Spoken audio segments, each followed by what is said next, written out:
New Zealanders have come a long way. I first started in restaurants in 1974, sort of working as a waiter while I was studying architecture, and then actually ended up not going to architecture but actually staying in restaurants because I thought that was more fun, and have built my life out of that. It's really interesting, the development in New Zealand of the whole sort of wine and food and coffee, when 30 years ago we probably didn't make great wine and now we do. And so for me it's sort of the time for water really, where everyone considers that water's water. I bought a couple of books here from Michael Marsha, who wrote this book, The Fine Waters. It's sort of the only book in English about water as a gourmet product, and it is talking about packaged water. Michael's whole thing is water is not water. Obviously the terroir, the aquifer, be it English waters are all very similar because they have a limestone terroir, so they're all very chalky in the finish. I was helping the guys at Claridge's last year do a wine list. They had 8 English waters, so it would be like having a wine list and having 8 New Zealand Sauvignon Blancs on. You want a regional variety, and to me it's actually, if you are going to do more than one water, there should be a nice sort of range of different terroirs that affect obviously the flavour of the water. This is really exciting. This is a tap tasting. I don't know any of them. I'm from Whakatane. I tried to bring up a Whakatane water, which it's on the list, but in fact it's Braemar Springs, which is the rural delivery water for the region. So that's the water that I actually have on town supply at the farm. Clearly not anybody's order. So I don't know whether we just start and we just do it. We've got it numbered, we make notes.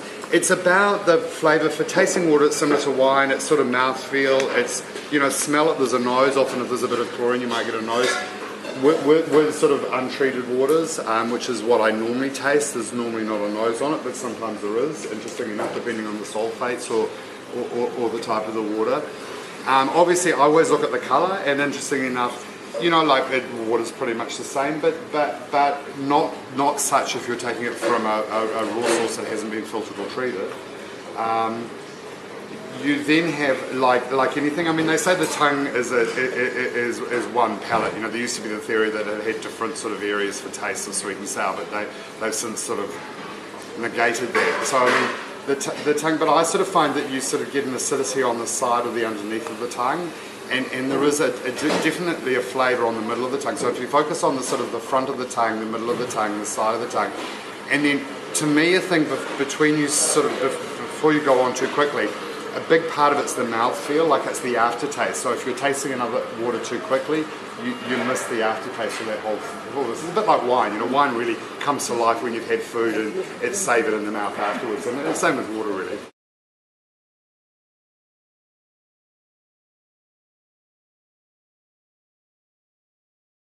The first was roasted Tuhoro. Was the one people liked the most. Number 12. Number 12, yeah, that was unanimous. And then pretty much number 3 was Lower Hut. And that was second, wasn't it? Yeah, and then Moore Wilson's number 1, which was another. Was third. He was third, yeah.